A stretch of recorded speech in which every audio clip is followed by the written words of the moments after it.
So welcome back to the channel guys, this is Shubham Vajpayee. बहुत सारे बच्चों का जो है पुलिस में चयन हो चुका है, लेकिन एमपी पुलिस में नए भर्ती आरक्षकों को कितना वेतन मिलेगा, ऐसे अब के आरक्षक को कितना वेतन मिलेगा, वर्दी भत्ता साल भर में कितना मिलता है, एमपी पुलिस में 13 महीने की सैलरी क्यों दी जाती है, मेडिकल हेल्थ कार्ड का साल भर में कितना पैसा कटता है, एमपी पुलिस में शासकीय कार्य हेतु यात्रा के लिए बस वारंट और रेलवे वारंट मिलता है या नहीं।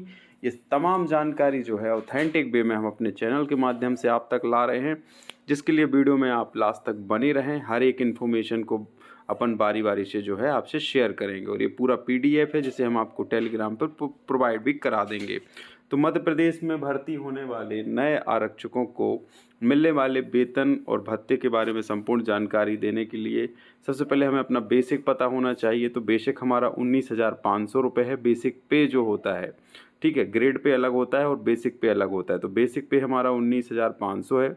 डीए जिस समय मैं भर्ती हुआ था तो बहुत कम था, लेकिन अब डीए जो है वो 50% हो चुका है। तो इसका 50% हम कैलकुलेट करेंगे। डीए का मतलब होता है डीएनएस अलाउंस, जिसे हम कहते हैं महंगाई भत्ता। तो ये 50% मिलता है आपके बेसिक पे का। तो 19,500 का 50% हो गया 9,750 रुपये। अदर अलाउंसेस मिलते हैं जिसमें आपका बहुत सारे अलाउंसेस शामिल होते हैं, जिसमें वाहन भत्ता, खुराक भत्ता, ऐसे कई प्रकार के भत्ते हैं जिनको अदर अलाउंस करके डाल दिया गया है। तो 1,080 रुपये कुछ जो है आपका अदर अलाउंसेस मिलता है। एचआरए आपको शुरुआत में नहीं मिलेगा। एचआरए आपको तब मिलेगा जब आप किराए का कोई कमरा, कोई प्रीमाइसेस हायर करेंगे और उसका जब वेरिफिकेशन हो जाएगा लोकल थाने के माध्यम से, फिर वो किरायानामा लगा के वगैरह जो है आपको फॉर्म जमा करना पड़ेगा, तब जाके जो है लगभग 1,080 रुपये जो है आपका हाउस रेंट अलाउंस आपको मिलने लगेगा। लेकिन ये तब की प्रक्रिया है जब आप ट्रेनिंग करके आ जाएंगे, जब कहीं पोस्टेड हो जाएंगे पुलिस लाइन में या थाने में, फिर आपको जो है मकान भत्ता मिलना स्टार्ट हो जाएगा। और मकान भत्ता भी आपको तब तक मिलेगा जब तक आपको शासकीय आवास नहीं मिलता है। चूँकि वेटिंग होने की वजह से, स्टाफ की अधिक मात्रा होने की वजह से कई बार आपको जो है शासकीय आवास मिलने में समय लगता है। तब तक आपको जो है मकान भत्ता जो दिया जाता है, मकान किराया भत्ता, वो मिलता रहता है। जैसे ही हाउस आपको अलॉट हो जाएगा, फिर आपका मकान भत्ता बंद हो जाता है। तो आपकी ग्रॉस सैलरी बनती है लगभग 30,330 रुपये। ये उन आरक्षकों के लिए बता रहा हूँ जो अभी भर्ती होंगे, ठीक है। 30,330 रुपये आपकी ग्रॉस सैलरी बनती है। फिर उसमें से एनपीएस का डिडक्शन होता है। एनपीएस होता है नेशनल पेंशन सिस्टम जो आपका बना है, पेंशन जो आपका स्कीम है एनपीएस वाला, उसमें जो है 3,000, मतलब इसमें कंट्रीब्यूशन कर्मचारी का होता है 10% और गवर्नमेंट का होता है 14%। तो आपका ग्रॉस सैलरी का जो है कंट्रीब्यूशन 10% हो गया 3,033 रुपये। फिर उसके बाद प्रोफेशनल टैक्स जिसे हम वृत्ति कर कहते हैं वो 208 रुपये कटता है।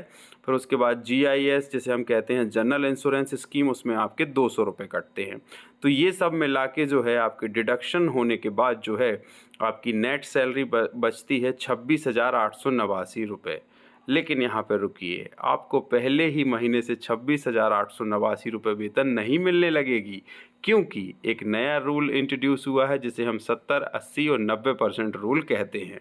तो आपके जो ट्रेनिंग पीरियड में जो आपकी सैलरी बनेगी वो 26,889 रुपये का जो 70% है वो आपको मिलेगा, जिसे हम कहते हैं 18,822 रुपये। तो जब आप भर्ती होंगे तो पहले महीने की सैलरी देख लेना, 1 या 2 रुपये ऊपर नीचे हो सकती है, इतनी ही होगी, 18,822 रुपये कुछ आप प्राप्त करेंगे। लेकिन अगर ये डीए बढ़ जाता है 50% से 53% हो जाता है या कुछ हो जाता है, तो ये थोड़ा बहुत बढ़ जाएगी 100-150 रुपये से, ठीक है। तो 18,822 रुपये आप अपेक्षा रख सकते हैं कि करीब इतनी करीब जो है सैलरी आपको पहले महीने से ज्वाइनिंग करने के बाद मिलेगी। डीए बढ़ता रहेगा तो सैलरी बढ़ेगी। और जो नए भर्ती होने वाले हैं, पहले वर्ष में 70% वेतन पाएंगे आपकी नेट सैलरी का, फिर अगले वर्ष में पाएंगे 80%, फिर अगले वर्ष में पाएंगे 90%, चौथे वर्ष से जो है वो पूर्ण वेतन प्राप्त करने लगेंगे, अर्थात 26,889 रुपये। ये नियम बनाया गया है कि प्रथम पर्यवेक्षक अवधि के 3 वर्षों में जो है क्रमशः 70, 80 एवं 90% वेतन आपको दिया जाएगा। 50% डीए के साथ पहले साल में केवल 70% सैलरी मिलेगी। नियम के साथ आपको 18,822 रुपये कुछ मिलेंगे। इसके अलावा ट्रेनिंग के दौरान पहला वर्दी भत्ता, यूनिफॉर्म किट, के लिए जो पैसा आता है उसे वो 7200 से 8000 रुपये तक आपको मिल सकता है। लेकिन इसके बाद ये कम हो जाता है, 4-5 हज़ार रुपये ही आपको वर्दी भत्ता दिया जाता है।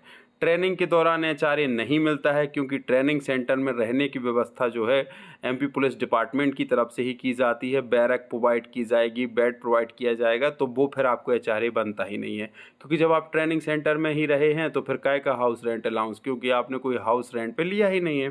ट्रेनिंग के दौरान 13 महीनों का वेतन, या जिसे हम हाफ सैलरी कहते हैं, वो नहीं मिलती है।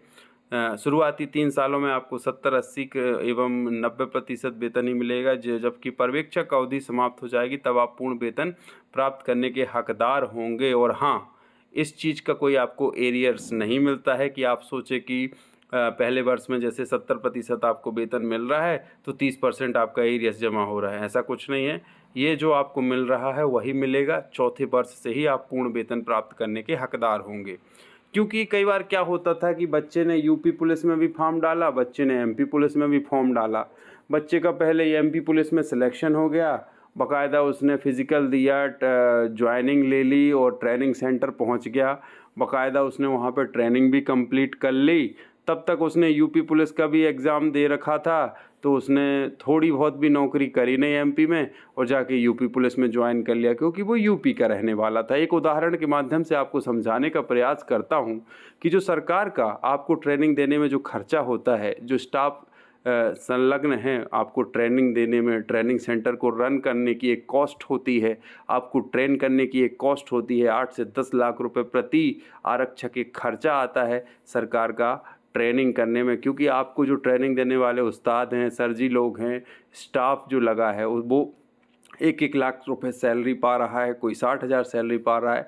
ऐसा करके 200 से 300 लोग स्टाफ लगे हुए हैं, फिर उसकी कॉस्ट निकाली जाती है। तो ऐसा करके जो है सरकार का बहुत लॉस होता था। लोग ज्वाइन करते थे, ट्रेनिंग करते थे और जाके जॉब को छोड़ देते थे और फिर अपनी मनपसंद जगह जाके ज्वाइन कर लेते थे। तो अब उस खर्चे का वहन करने के लिए आपकी एक पर्यवेक्षक अवधि का निर्धारण किया गया है, ताकि वो खर्चे जो हैं वो आपसे ही निकाले जाएँ अगर आप उस जॉब को छोड़ते हैं तो। एक कहते हैं ना कि एक अवसर लागत है उसकी। तो ऐसे आप आरक्षक को भी जिला बल के आरक्षक के बराबर ही वेतन मिलता है। वेतन में कोई असमानता नहीं होती है, ठीक है। हाफ सैलरी एक बार अक्टूबर नवंबर में और एक बार मार्च अप्रैल में मिलती है जब आप ट्रेनिंग वगैरह करके आते हो। हाफ सैलरी देने का लॉजिक भी ये है कि हमें जो है लीव नहीं मिल पाती है। लीव से अर्थात छुट्टी से है। छुट्टी पर एक मैं कंप्लीट वीडियो बताऊंगा कि आप साल भर में कितनी छुट्टियां ले सकते हैं, लेकिन उसके लिए चैनल को सब्सक्राइब करके रखिएगा। बहुत ही शानदार ऑथेंटिक वीडियो आने वाले हैं। चूँकि मैं एक खुद पुलिस वाला हूं तो आपको वही ऑथेंटिक जानकारी देने का प्रयास करूंगा जो आपके काम की है, फालतू बकवास नहीं। हाफ सैलरी एक बार अक्टूबर नवंबर में आएगी, एक बार मार्च अप्रैल में आती है, ठीक है। इस प्रकार 1 महीने की सैलरी अधिक मिलती है, जिसे हम कहते हैं कि 13 महीने की सैलरी मिलती है। 13 महीने की सैलरी के पीछे कुछ लोगों का तर्क ये है कि पुलिस को रविवार का अवकाश छुट्टी नहीं मिलती, इसलिए 13 महीने की सैलरी दी जाती है। 13 महीने की सैलरी को लेकर कुछ लोगों का तर्क यह भी किया जाता है कि होली और दिवाली के बोनस के नाम से भी जान लेते हैं। जो कह लो, पैसा तो पैसा है। इसके अलावा प्रति वर्ष 1280 रुपये आपके मेडिकल का जो होता है, आपका इंश्योर्ड जो आपका हेल्थ कार्ड बनता है उसके काटे जाते हैं, जो आपको मेडिकल कार्ड प्रोवाइड किया जाता है, जिससे आप कैशलेस इलाज करा सकते हैं। जो भी हॉस्पिटल निर्धारित होते हैं आपका, आप पर आश्रित व्यक्तियों का, जिसमें आपकी पत्नी, अगर आपके माँ बाप कोई जॉब में नहीं है या कुछ नहीं है, तो अगर आप पर आश्रित हैं तो उनका भी आप इलाज करा सकते हैं। मध्य प्रदेश पुलिस विभाग में शासकीय कार्य हेतु यात्रा करने के लिए अगर आपको बस से जाना हो तो बस वारंट, रेल से जाना हो तो रेल वारंट थाने से दिया जाता है, जिसमें आप अपना नाम पदनाम भर कर देते हैं तो आपको किराया नहीं लगता है। जब आप मुख्यालय छोड़कर कहीं और यात्रा कर रहे होते हैं तो किलोमीटर के हिसाब से, दूरी के हिसाब से आपके लिए 85 रुपये और अधिक दूरी के लिए 130 रुपये जो है वो ट्रैवलिंग अलाउंस आपको दिया जाता है। दरें वगैरह चेंज हो जाती है, चूँकि ये पुराना PDF है तो नई दरें भी थोड़ा बहुत अपडेट हो गई होंगी, तो उसके लिए माफ़ी चाहूँगा। लेकिन ट्रैवलिंग अलाउंस भी आपको फाइल करना होता है तो वो आपको मिल जाता है। उसके अलावा ट्रेनिंग समाप्त हो जाने के बाद समस्त भत्ते और हाफ वेतन जो है लागू हो जाते हैं। वर्दी भत्ता साल में आपको एक बार दिया जाता है। तो ऊपर जो आपको ये थंबनेल दिख रहा है, शायद इसके सारे जवाब जो हैं मैंने इस वीडियो में आपको दे दिए हैं। वीडियो बहुत ही अच्छा लगा हो तो लाइक कर दीजिएगा, कमेंट कर दिया करें, ताकि हमको प्रोत्साहन मिले कि आपके लिए इतने इन्फॉर्मेटिव वीडियो हम लाते रहें। और आप किस टॉपिक पर वीडियो चाहते हैं वो भी हमें कमेंट के माध्यम से बताएं।